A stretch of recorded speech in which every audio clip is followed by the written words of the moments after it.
Okay, so picture this with me. You're at a party. Someone asks you, "So, what are you doing this weekend?" And inside your head, in your head, you've got the whole answer ready. I'm thinking of going hiking, but if it rains, I'll probably just stay in and catch up on some shows. Perfect sentence. You know every word. And then you open your mouth, and what comes out is, I maybe outside, if not rain. And the person just nods slowly, like, okay, cool. And you want to sink into the floor. I've done this. Not once. Dozens of times. And here's the thing. It's never actually about not knowing English.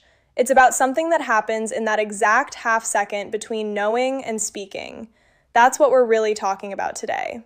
Hi, I'm Emma, and welcome to SpeakUp English, your cozy little place to learn English through real, everyday conversations. Today's topic is one you've probably searched for already: how to make plans, change plans, and yes, cancel plans in natural English without that frozen, panicky feeling.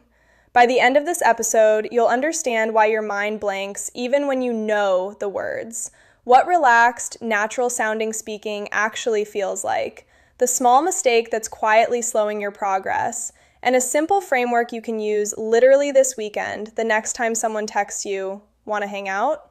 This works whether you're solid B1 or already comfortable at C1. And later, I'll share a tiny daily habit that listeners keep telling me genuinely changed things for them. Stick around, let's get into it. Here's a truth that took me way too long to actually believe. Learning to speak English isn't mainly a knowledge problem, it's an access problem. You're not missing the words, you're just not able to reach them fast enough under pressure. That's a completely different thing to fix. Let me tell you about a phone call I had years ago. I was trying to reschedule a dentist appointment. So simple, right? I had practiced this exact sentence in my head.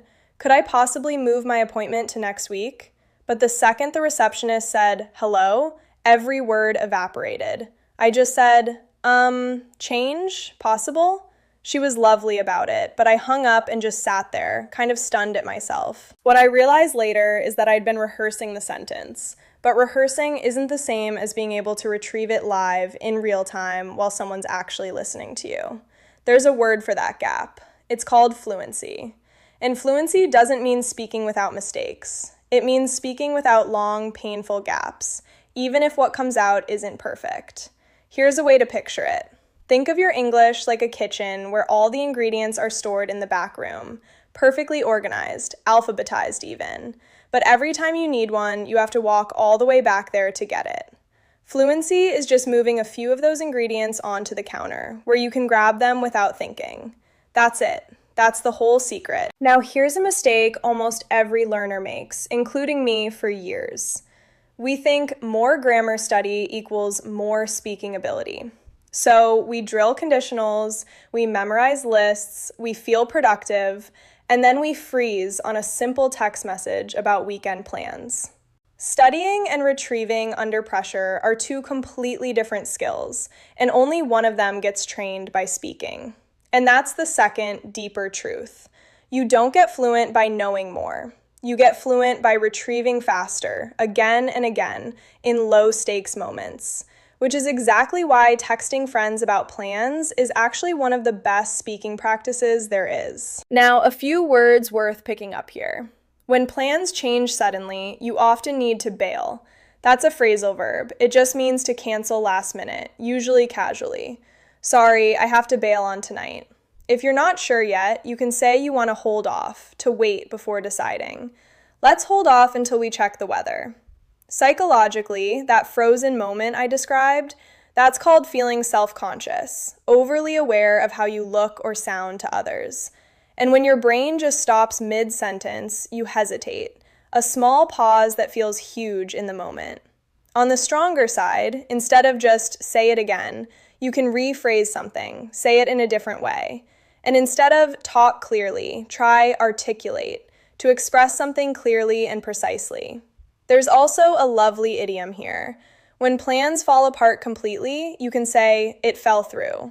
Our weekend trip fell through because of the storm. And if you're listening right now thinking, "But I've studied for years and I still freeze on something this simple," please hear me. That's not failure.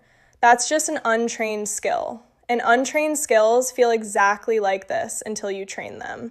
You're not bad at English. You're just standing in the back room of the kitchen. Section 4, the named method, the plan loop. Okay, here's something you can actually use this weekend. I call it the plan loop. 4 small steps. P, propose. Just throw out one simple idea, no overthinking. Want to grab coffee Saturday? Done. You don't need the perfect sentence, just a starting point. L, listen for the shift. Notice if the other person hesitates or changes the topic. That's your cue plans might shift, and it's totally normal English, not a personal failure on your part. A, adjust out loud. This is the surprising one. Actually say you're adjusting in real time. Okay, how about Sunday instead? Most learners adjust silently in their head and never speak the adjustment. Speaking the adjustment is the actual practice. N, name the outcome. Confirm clearly. Okay, Sunday at 3 sounds good. This closes the loop and trains your brain that speaking can finish, not just trail off. Try this even once this weekend. Text a friend, propose something, adjust it out loud if it shifts. And genuinely come back and tell me what happened. I mean that. Section 5, word tour. Let's gather up a few of these. Bail, to cancel, usually casually, often last minute. I might have to bail on brunch tomorrow. It feels relaxed, friendly, not a formal cancellation. Hold off, to wait before deciding or acting. Let's hold off on booking until Friday. Softer than wait, more about delaying a decision specifically. Self-conscious, overly aware of how others see you. I get self-conscious when I speak English in groups. Different from shy, it's about awareness, not personality. Hesitate, a small pause before acting or speaking. I hesitated, then just said it anyway. Tiny word, huge emotional weight for learners. Rephrase, to say something a different way. Let me rephrase that. Useful when your first sentence gets tangled. Articulate, to express something clearly. She articulated her plans really well. Feels impressive, precise, a great word to own. Fluency, smooth, gap-free speaking, not perfect speaking. Fluency isn't about mistakes, it's about flow. Fell through, when plans collapse before happening. Our trip fell through last minute. Very natural, very common in everyday speech. Try saying each one once out loud right now. Yes, actually out loud. That's the whole point. Section 6, closing. Here's what I want you to remember.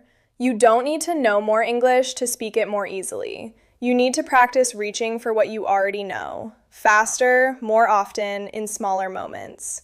So tell me, in the comments, share one moment your English speaking surprised you, good or bad. The phone call that went better than expected, or the sentence that just disappeared midair. I genuinely want to know. That's it for today. Take care of your English and take care of your heart. See you next time.